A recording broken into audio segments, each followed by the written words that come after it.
tell us about your business. What you got going on? Oh man, I'm as unprepared for that as I was to talk politics, but You're never unprepared to talk. that won't stop me.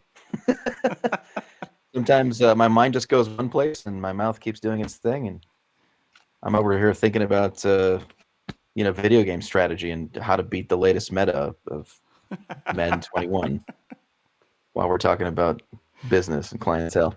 That's because your brain can run in seven directions at one time.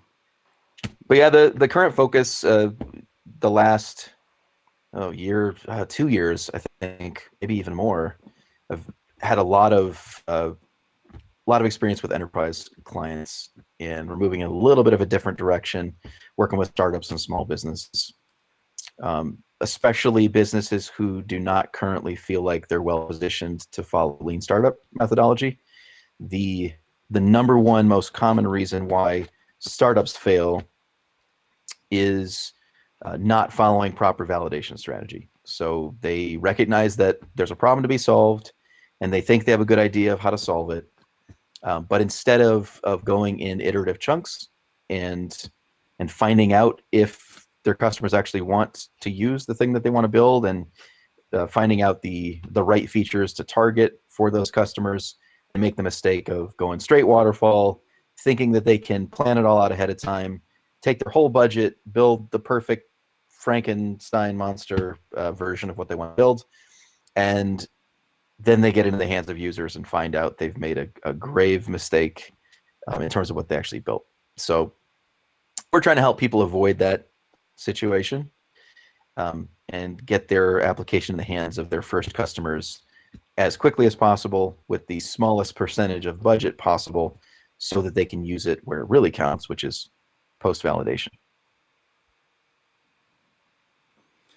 And I think you guys are onto something. When you brought this up to me, my first thought was, here they go again, hitting the nail on the head on a business need, right? Something that you think about and you experience so often in business, especially in our space that we work in normally with tech. We experience this so often, and getting clients to really be able to understand and see what the problem is and how to actually solve that is a different proposition than write some code and get this product out the door. And I think it's a lot of times, which I thought was really smart about your approach, especially here on your site, which I'll bring this up one more time here. Uh, your bullet points here is basically build fearlessly, build faster, build better, build forever. And I think a lot of people miss the fact of how fast you can actually build if you tweak your process. Don't squeeze the turnip. Don't squeeze your developers that much harder, but tweak your tweak tweak your process. But even if you could squeeze your developers as hard as you want, and if you're squeezing them to build the wrong thing faster, which is an all too common scenario, you're going to have really poor outcomes. So at the end of the Absolutely. day, and when we have some other productized services that we're offering as well, and some of it is along the lines of client management. For a lot of small businesses, they don't have a real client management strategy.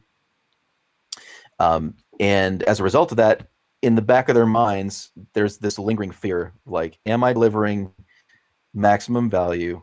Are my clients actually happy? Um, are they in it with us for the long term? Well, there's ways to answer those questions if you don't have any system in place to measure those things, and then a system in place post measure where, okay, we've measured and we've gotten some response. What do we do with it? If you don't have anything in place, then you're just hoping for the best. And a lot of small businesses, in a lot of ways, they really are just hoping for the best, not just with clients, but when they're building something. Um, Right. One of the things that we point out on the site is there are a lot of great software development companies out there who can tell you just as well as we can, they can tell you how to build something the right way in terms of how to make it scalable, like what's the right language to use, what are some existing platforms we can build on. Any agency worth their salt can tell you those things, but there aren't that many agencies who are going to walk with you to figure out what needs to be built, not just how to build it. And the Right. what needs to be built, I think it's a foregone conclusion for a lot of it's an incorrect but foregone conclusion for a lot of startups that they know what needs to be built. Well, guess what? You probably don't. In the broad strokes, you do, but in the minutia and all the details, you're risking the future of your possibly very good idea on this assumption that you know all the details without consulting the person who matters most, your customer. Absolutely. Absolutely. And I've fallen guilty to that multiple times. It's that paradox of you can write the code to do anything that you want. So why don't we throw these extra 4 or 5 features in? I'm telling you, it'll be great. We love this. They're gonna love this thing. And it just is Yeah. like it hits and it's like, yeah, no one uses that. And it's like, People fall in love with bad features. The people who are paying for features fall in love with the idea of bad features all the time. But guess who doesn't? The person who actually uses it, they right, have zero they have zero investment at all in your bad ideas. So they experience the result of your bad idea and they'll just inform you immediately. This is a bad idea. I'm never going to use this the way that you want me to. So let me tell you how I want to use your application. You're setting out to solve a problem. If you're really going to solve the problem, then you need to listen to the person that has the problem, tell you the best way for them to experience the solution.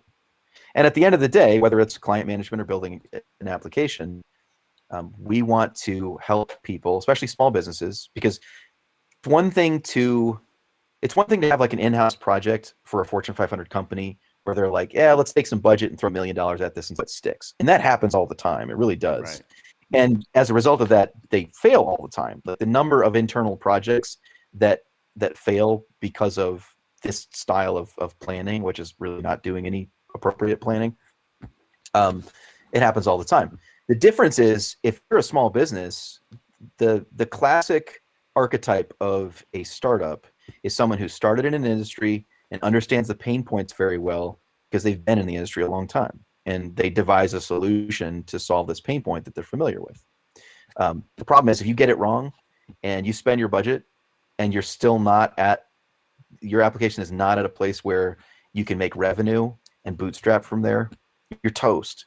You're going to go back and work the job you had 3 years ago because right. you cannot afford to fail. And that's, I think, if there's anything we offer that's really important, it's making that result predictable. We want to make sure that you have a predictably successful result. And sometimes people just come in with bad ideas, but the reason startups fail is not because they did not fail in the idea conception stage. They failed in the detail and planning stages of how to build it out in a way that people actually want to use it. So Absolutely. I'm beating a dead horse. Get it? Now, I think we could definitely, you know, expand on this a lot more. Because, by the way, there is a tech podcast incoming. Uh, I think we can expand on that a lot more. Tell me more. Uh, but we'll definitely get the video right the next time because my video's choppy. I got the TV on over here. I'm looking at the YouTube feed, and it's like I'm jumping around. So it's like, been having a lot of display issues, just in general. Complete sidebar, but I think it's related to that. Uh, has me, That's not a problem I can help you solve, unfortunately. right, right, yeah, have me looking at Mac Pros, and I'm like, yeah, I don't think I want to drop 12 grand to do a podcast. Um, but yeah, man, I think it's a great idea. I think it's needed. Having been in corporate America, for 8 years prior to going back to doing Catapult full time last year, I really saw what it meant to do product development from a perspective of knowing what your customer wants.